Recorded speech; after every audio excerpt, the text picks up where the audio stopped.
Hey, welcome back to another edition of Everything Football 62. I'm your host, Jonathan Big Tex Johnson, aka Uncle Tex, aka Professor Tex. Before we get started, smash the like button, subscribe to the page, also share with a friend. Got any questions, comments, concerns, leave them down below, and we can rap about it. All good. Let's keep it respectful. Happy New Year and all that good stuff to everybody. First show of 2025 and whatnot. Probably start having a lot more shows since the season's basically coming to an end. This has been a tiresome season for me personally. I don't know, tiresome for no reason. Didn't really enjoy it that much. I guess probably just me being on Twitter too much, trolling folks or whatever, but and dealing with some of these people and whatnot. But I'm gonna get right to it. What is this big deal about what Joe Burrow is doing? Joe Burrow is a fantastic quarterback. I've said that many times on my shows. I've already said that. I've said that he is an athletic Tom Brady with a slightly better arm. He has a killer instinct and all that kind of stuff like that. But at least we not forget, because the reason I think this is one of the reasons why, because this is why I don't make those sports shows. This is why I'm glad YouTube, as much as I despise social media, but this being able to go in and voice your opinion, because it's a lot of people on YouTube and the different platforms as well. A lot of people have really great things to say, interesting things to say, good things to say some of the dumb shit we have with all the fandom that goes on. Don't watch those other shows. Every black dude is trying to become the next Stephen A. Smith, whether he was an ex-player or he's in the media. Guys wearing their little funky little Nike shoes, wearing glasses, jewelry, gold ropes, and all this other stupid shit. Goofy ass broads there sitting up on these shows with the tits hanging out and whatnot. They there talking sports. I say, if men left sports altogether, women wouldn't be nowhere around it.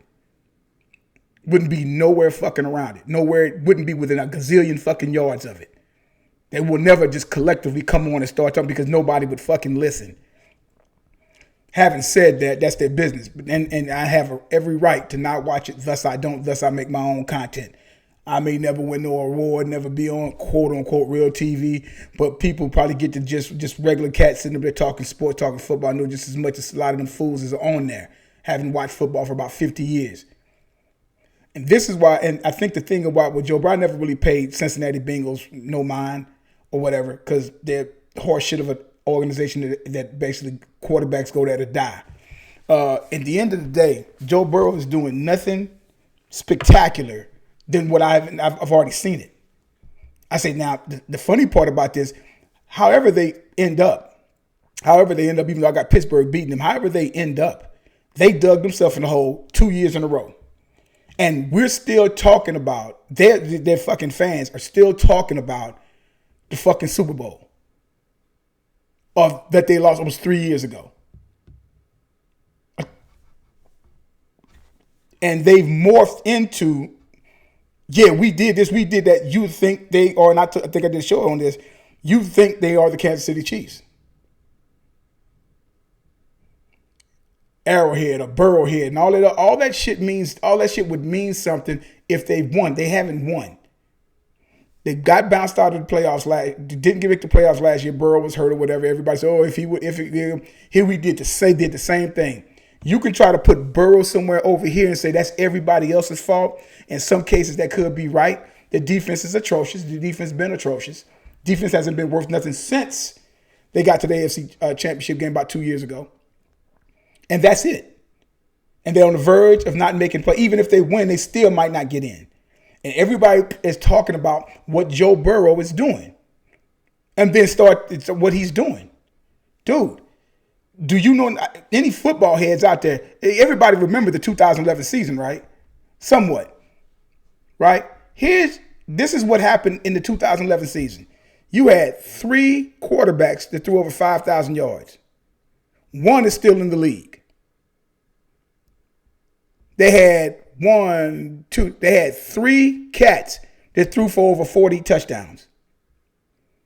All of that lovely stats that they sit up there and did. But guess what? Eli Manning, who in that realm of the yards threw for 29 touchdowns, he ended up winning the Super Bowl. Now, I'm not saying, who knows, Cincinnati might make a run of a lifetime or whatever. We've seen this before. This is nothing new. These guys are sitting up there nutting on themselves and whatnot, creaming all over themselves because of something that Burrow's done. I'm like, dude, you forget Drew Brees did this every fucking year, damn near. At one stretch, from 2014 to 2016, a 3-year stretch where he went 4.952, 48.70, and 52.08. The third fucking time that he threw for over 5,000 yards. Third time. Now, in this stretch where he did that, you're talking about somebody's throwing for almost right at 5,000 yards annually and around probably close to 33, 34 touchdowns a year. Guess what? He was at home for the playoffs just like I was for those seasons, for 13, 14, and 15. And he would have continued losing had they not got Alvin Kamara, who came in and resurrected the Saints and them basically winning and whatnot, winning the South and all this other kind of stuff. Never getting to a NFC Championship game, which they got robbed from it, but it is what it is. Brees still had a chance and he ended up throwing the pick, but that's another story. This is what we're talking about. We've seen this movie before. Why are we acting like this is something new that this guy is doing? And he's on the 4-game. Dallas gave him a game, so I don't even really have it counted. They gave him the game. The knucklehead was supposed to just basically fall on the ball or get the hell out of the damn way. But that's neither here nor there. That's Dallas season. That was Dallas seasons in a nutshell. However, we've seen him. Oh man, Burrow is throwing the ball. He ain't doing shit that we ain't even seen. He's doing what the fuck he's supposed to get paid for doing. You get paid that amount of money that he is getting paid for playing quarterback for the Cincinnati Bengals. That is what he's supposed to do. But if you don't make the playoffs, that'll be 2 years in a row. You got to pay Higgins. You got to pay Chase. Chase. I don't see Chase staying right, and I don't see Cincinnati paying him no $34-35 million a year. I don't see it. That's a cheap ass franchise. It's all been documented. You can love the fans all you want, but at the end of the day, you got to feed your family, and you got to sit up there and live the rest of your life after you get out of the game at about 35, 36 years old. You got to lead the game. It's a wrap, and you got to try to live off of that bread because your goddamn body is not the same anymore. So therefore, what is he doing that we haven't seen before? And see, that's why I go back and I did a show. People have asked this question, going back to Drew Brees. People are fantastic quarterback, great quarterback, first ballot Hall of Fame in the whole 9 yards. And like I tell you, and I showed you before, the reason why Drew Brees has every fucking record known to man in that passing. But guess what? The reason why he's not on that Mount Rushmore, it's easy. Any football head knows that. The guy had 7. He had 7 compared to the other guys that you want to put on your Mount Rushmore. Those guys had no more than 3, at best, 3 losing seasons. He put together 3 of them, and he had 4 more of the seasons where they didn't go. So that's 7 seasons out of playing about 17 years. That's almost a decade of losing football. Now, he put up the prolific numbers with barely receivers that you knew, but they were NFL quality wide receivers. He got that game up, and they wanted to play for him. Therein lies the difference. They talking about everything what Sam Darnold is doing. Well, if you're that kind of a quarterback, you make it work with nothing. You make it work with whatever they give you because you raise their athletic ability up where they want to play with you. And they'll go out and they put in the work to catch those balls, run those routes, dig routes, sluggos, flies, whatever it takes, jump balls, whatever it takes. Therein lies the difference. Everybody talking about Sam Darnold. Of course, Sam Darnold has like one of the best receiving. He's doing what you already seen Kirk Cousins do. That's why they moved on from him because what else? What else? Now he has a chance to get him some money. They already drafted a kid from out of Michigan. He got hurt, and then bring in Darnold. Then you got the other slug sitting on the damn field, Jones, who, like I said, went to a basketball school. I ain't even talking about that. But who got a bunch of fucking money, and look at what the Giants did, and then look what Saquon Barkley is doing. on the verge of possibly beating getting Eric Dickerson's record. Which it'd be cool if he got it, but I don't want to see him get it. I'm a big Eric Dickerson fan. But again, like we say, man, it's like the whole science of all of that is the fact that with him doing that, these owners and managers making these bonehead decisions with these players. But Sam Darnold, so look at who you got. You weren't doing that nowhere else. If you got drafted as high as he did, when you get drafted that high, you are supposed to be that difference maker. You're supposed to be that difference maker. To get an NFL average wide receiver, because everybody's not going to have elite wide receivers and whatnot on every squad. They're not going to have them. They're just not going to have them. A lot of Super Bowls is won with average wide receivers. It is what it is. The Patriots did it for years. Shit, they had Moss at one time. They didn't even win the damn Super Bowl. They won with guys like Danny Amendola, what's her name, Edelman, and you had Gronk there as a tight end. But as far as Gronk as a tight end, that's what you basically had. I can't really go over stuff with Santo because it really ain't. I mean, he caught lightning in the bottle, but he's Kirk Cousins 2.0. We've already seen this with the Vikings for the years. And one year they went either 13-3 or 14-2, whatever like that. They got bounced in the first round because my man, when the lights really came on, Cousins ain't that guy. He don't have it. Burrow has something like that, but at the same time, guess what? Them guys dig themselves. Them guys like to go into the hole. They play shitty football, and then because of the resilience that they have and what they get from their coach and from Burrow, I suppose, it's like they're never out of it. Well, when you're playing in today's football and game, you're never really out of it. Tale of two halves. It's always been like that. But you don't get there back in the day. You get up 25 points and the game is over with. But the game is non-intimidating. You're literally playing 7-on-7. You can't knock the snot out of somebody and tell them you bring this motherfucker over this thing again, I'm going to knock your head off. Can't do that. That's a flag. You get too physical with them at the line of scrimmage, that's a flag.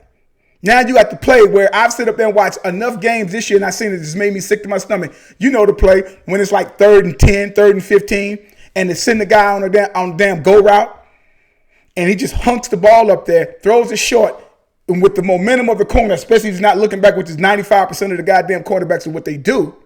What do? They end up with their momentum, and the guy stop and they run right into him. That's 15 yards. I seen that happen on 2 plays. They couldn't even move the ball running. I forget who it was. Seen it too many times, and that is literally a play. That is a play. That's a play. Yeah, just go down there. You know what the play is. Just go down there and do that, and that gains you 30 yards. You mess around with 10. You can see you get 10 yards rushing somewhere that you've gotten 45 yards on 3 plays, and you only really ran 1 play. That's it. So in today's game, when they're chunking the ball 40 some odd fucking times a game, and then you add an extra game on top of that, average quarterbacks are going to throw for 4,000 yards and probably get 25 to 30 touchdowns. But if you're losing, what fucking difference does it make? Looks good on the stat sheet. That's fine. But that's what we're talking about here. So what Joe Burrow is doing, everybody acting like this is something colossal, and he's doing this and he's doing... Dude, we've seen this before. Goes back to, like I said, with Brees. But at the same time, Brees did do some winning. I'm just saying the reason why people say, why isn't he not on Mount Rushmore? He's not on Mount Rushmore because he had 7 years of losing. 7. 3 years from a decade. He had 7 years of losing. And he had 3 years in his prime of losing and putting up, like I said, over 5,000 yards, damn near 5,000 yards a season and 34 to 35 touchdowns. He's throwing the ball like crazy because they're not really running the ball, especially during that time. They're throwing the ball. And that's why he's not on there, because all the ones that you said that had no more than 2, maybe 3 at best. Your Marinos, your Mannings, your Brady never had a losing season. I think it's never. I don't think it ever. So this stuff that they're pushing out there now, like these guys are doing all this stuff. Well, we know some of these guys are going to all be at home. So it's fine that they're doing this and they're acting like, well, what Josh Allen is doing and what Lamar Jackson doing, what Burrow should be in there. Why? It's losing ball games. They dug themselves in a hole. You can try to put him over there, but he's part of the Cincinnati Bengals. And he's turned the ball over in crucial time, but nobody wants to talk about that. They just talk about how cool he is and he's this, that, and the other, and all this kind of stuff like that. Acting like we've never seen. You've seen all these guys creaming on themselves. But I was like, dude, we've seen this before. And them guys be sitting at the house. And they're on the verge of doing it again. So I just want a little tidbit on that and everything. And like I said, who I got picked on, this is, if they want to do it like they do now in high school football. It was a time when I played back in the 80s, if you was like, say if you were you played two ways. Say you was a linebacker and a guard. And you was first team all-district guard, first team all-district linebacker. And you were so good at linebacker, you made defensive player of the year. You took home, that's 3 patches. They say you put on your jacket, that's 3 patches. Right? You was the best defensive player of the district, and you were one of the best guards, and you was the best linebacker in the district. One of the best linebackers in the district. You got that. They don't do that nowadays. If you get if you make MVP or a defensive player, that's just that you made that. So the next player up, well, he has to get that all district first team. That you're not even recognized on there. You just recognized as the defensive MVP, which is fine, but in like kind of shitty. Right? Because the guy who was in your place would have been a second team linebacker. But neither here nor there. So you need to do it like that. So if you're going to do it this way. It's going to either be Josh Allen is probably going to get, because they want Josh Allen to be it, because they've been saying he's going to take the crown. They've been talking that for almost 3 years. Since the 2022 season. And it never happened. Go and give him MVP. Offensive player of the year, you got to give Saquon Barkley rushed for 2,000 some yards on the verge of breaking Eric Dixon's record. Give him offensive player of the year. Any guy that rushed over 2,000 yards, 8 or 9 players that did it, with the exception of probably 2 of them, a couple of them or whatever, was at the very least was making offensive player of the year. I think Davis, AD, and Juice all got MVP and probably offensive player of the year as well on that status and whatnot. So what you can do, so he's going to be offensive player of the year. If they don't do it, that's ridiculous. And they need to not even put them in there. Say only quarterbacks can get MVPs, quarterbacks and running backs can get offensive player of the year. Just do it that way, because the MVP award, I've already done a show on that, is strictly a quarterback award. If you look at how many times a running back has actually made it. Okay, so once we do that, so you put Josh Allen at MVP, Saquon Barkley offensive player of the year, make Lamar Jackson first team All-Pro, and then put Joe Burrow down as second team All-Pro and give him an All-Pro nod. And they're gonna all make that whack ass Pro Bowl, which is fucking PE, which is some garbage. This Pro Bowl's been garbage for years and whatnot. I don't even know what they call that. That's we did that shit at PE. As fucking in junior high. So that dodgeball, flag football, it's a bunch of bullshit. But that's the league in a nutshell. And then everybody somewhat goes home happy. But you cannot try to shit on what Lamar Jackson is doing, because they try to what Joe Burrow's doing. I said, dude, I've seen that before. You only have 9 guys that have sit up there and rushed for over 2,000 yards in the 106 years of the league.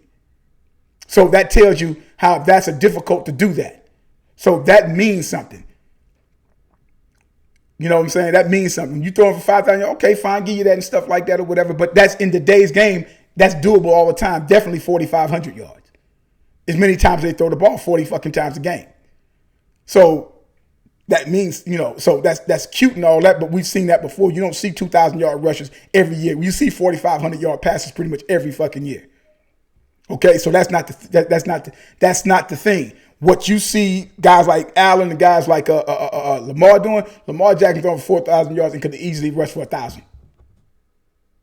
And what makes Lamar thing so compelling is the fact that I just go back to polling. Oh, you need to change into a wide receiver. I didn't hear nobody sit up there say Josh Allen need to be turned into a fucking tight end. I didn't hear that. And you compare their college careers college resumes, and you're going to tell me Allen was all right, man, whatever. Yeah, but again, I've already talked about that. Y'all can take it however you want to take it. It is what it is, because that's still a stigma. However, the dual threat quarterback is that. Right now, Joe Burrow playing the best in the pocket quarterback. Yeah, you give him that, but you can't discount almost 900 yards rushing. You can't discount that. And then Burrow's playing with house money. He's been playing with Chase for damn near 6 years now, including college. And Higgins is not. Them guys are nice. They're nice. They're nice. Now I think they might have lost their running back. I don't know that because he was going up pretty good, doing a pretty decent job replacing Mixon, but he's not Mixon. Now I say that's fine. So we've seen this before. I don't know why this is supposed to be some type of anomaly. I'm sitting there seeing what Joe Burrow's doing. It's like that's the league in a nutshell. But the common denominator is winning. Is winning. Nobody's even, and what I love is in KC, you don't hear nobody talking about Patrick Mahomes. It's like he's an afterthought.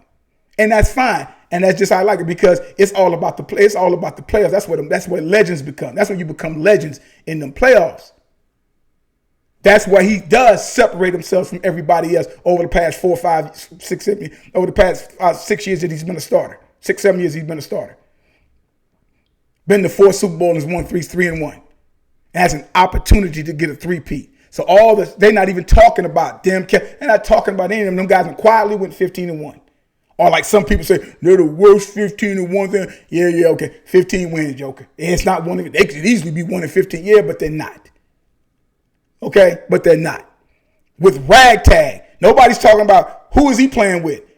Kelsey's on his last leg. He lost. He's starting rookie Robinson. He's done this before. But nobody's talking about how valuable he is. If you take Josh Allen with it, well, same thing with Mahomes.